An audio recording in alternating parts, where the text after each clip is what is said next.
오늘 함께 보실 하나님 말씀은 잠언 21장 15절 말씀입니다. 읽겠습니다. 정의를 행하는 것이 의인에게는 즐거움이요 죄인에게는 패망이니라. 아멘. 오늘 말씀은 한 가지 행동에 대한 두 가지 반응을 기록하고 있습니다. 반응이라는 말이 한쪽엔 맞는데 한쪽에서는 좀 반응은 아닌 것 같아요.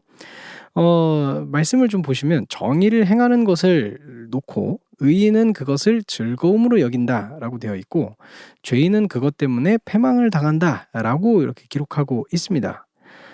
방금 전에도 살짝 언급했었는데 이게 되게 특이하게 저는 느껴졌거든요. 한쪽에는 감정, 그러니까 정의를 행하는 것에 대한 반응이 적혀 있죠. 근데 다른 한쪽을 보시면 패망을 당한다는 얘기잖아요. 패망이니라 돼 있으니까 패망을 당한다는 거잖아요. 그러니까 이게 반응은 아니고 그렇다고 즐거움 같은 어떤 그 기분 뭐 이런 것도 아니고 느낌 이런 것도 아니고 실제로 겪게 되는 어떤 사건이 여기 써 있는 거예요. 이걸 되게 왜 특이하게 느꼈냐면 보통 이렇게 두 가지를 비교하는 내용을 적을 거라면 비슷한 걸 놓잖아요. 한쪽이 즐거움이다. 그러면 당연히 다른 한쪽은 이제 비교가 되도록 슬픔이 온다거나 아니면은 이제 저쪽에 패망을 적어 놨으면 이쪽에는 뭐 승리 뭐 내지는 성공 뭐 이런 것들을 적어 놓는다든가 이게 그 더 직관적으로 비교가 딱 되잖아요. 그래서 보통은 이렇게 적을 텐데 이게 비교가 되긴 합니다. 한쪽은 긍정적인 거고 한쪽은 부정적인 거니까 비교가 되기는 하는데 뭔가 애매한 걸 이렇게 적어 놔 가지고 이게 좀 특이하게 봤어요. 이게 실제로 일어나는 일을 좀 적고 싶어서 적다 보니까 이렇게 적힌 게 아닌가 좀 생각이 듭니다. 이게 다른 식으로도 좀 어떻게 의도가 있을까 하고서는 좀 생각을 해 보는데 거기까지는 제가 저도 지혜가 없나 봅니다. 거기까지는 제가 잘 모르겠어요. 그래서 내용을 조금 살펴보도록 하죠. 자, 표현을 보면 그 "정의를 행하는 것이 의인에게 즐거움이다."라고 적혀 있습니다. 단순히 "즐거워한다."라고 보실 수도 있겠지만 그냥 감정을 적고 있는 것만은 아닌 것 같아요. 왜 그러냐면 한번 생각해 보십시오. 여러분은 어떤 걸 할 때 가장 즐거우신가요? 뭐 여러 가지가 있을 수 있을 겁니다. 뭐 누군가에게는 여행이 될 수도 있고 뭐 누군가에게는 이제 혼자 집에 있는 저처럼 그런 것들이 즐거움이 될 수도 있죠. 여튼 뭐 즐거운 것들을 한번 생각해 보십시오. 자, 그러면 그게 그 행동을 하면 즐거운 거잖아요. 그 행동을 한 번만 하시나요? 어 기회가 되면 계속해서 하고 싶어 할 겁니다. 왜냐하면 그 행동이 나에게 즐거움을 주니까요. 그쵸? 맞습니다. 의인은요 정의를 행하는 것을 즐거워합니다. 그쵸? 자연스럽게도 우리 모두가 그렇듯이 그 즐거워하는 것을 의인도 계속하고 싶어 하겠죠.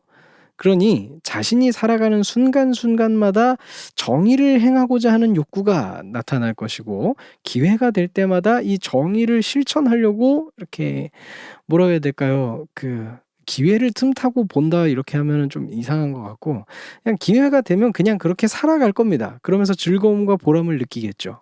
그쵸? 이 말은 뭐냐면 여기 나오는 이 "의인은 즐거움이다. 의인의 즐거움이다." 라고 이렇게 표현한 것은 단순히 이제 감정적으로만 '의인이 즐거워한다.' 요 정도를 얘기한 게 아니라 이 의인이라는 사람은 정의를 행하는 것으로 즐거움을 얻고 그래서 자신의 삶 가운데서 계속해서 즐거움을 정의를 행하는 것을 즐거움으로 삼으면서 살아가는 사람인 것이다 하는 이 의인의 삶을 이제 표현한 말이 "의인의 즐거움이다."라는 표현이 되는 겁니다.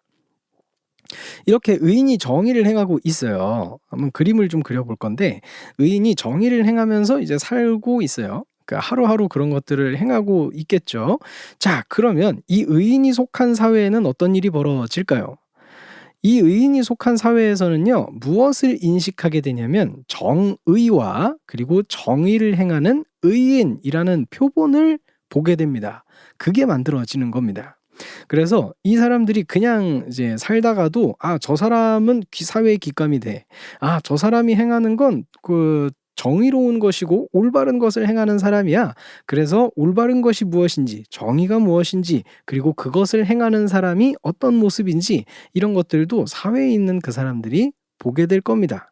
자, 그렇게 기준이 만들어졌어요. 그렇게 사람들의 인식이 만들어졌어요. 그럼 어떻게 될까요? 당연히 그 인식과 대비되는 삶의 모습들이 드러나게 될 겁니다. 자, 바로 이때 무슨 효과가 있느냐?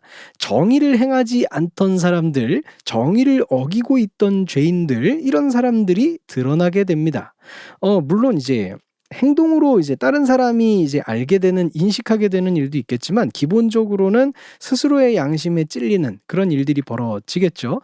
그런데 그것을 무시하고 계속해서 죄를 짓는 사람들 혹은 이제 그런 행동을 하는 사람들은 이제 다른 사람에게 들키게 될 겁니다. 그쵸?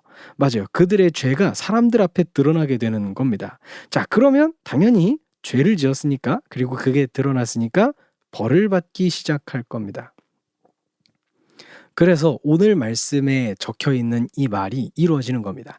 정의를 행하는 것이 의인에게는 즐거운 삶의 모습입니다.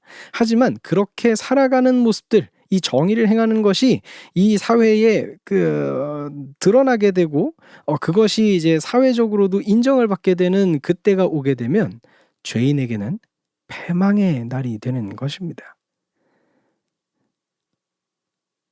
정의를 행하는, 그리고 그것을 즐거워하는 제가 되기를 소망합니다.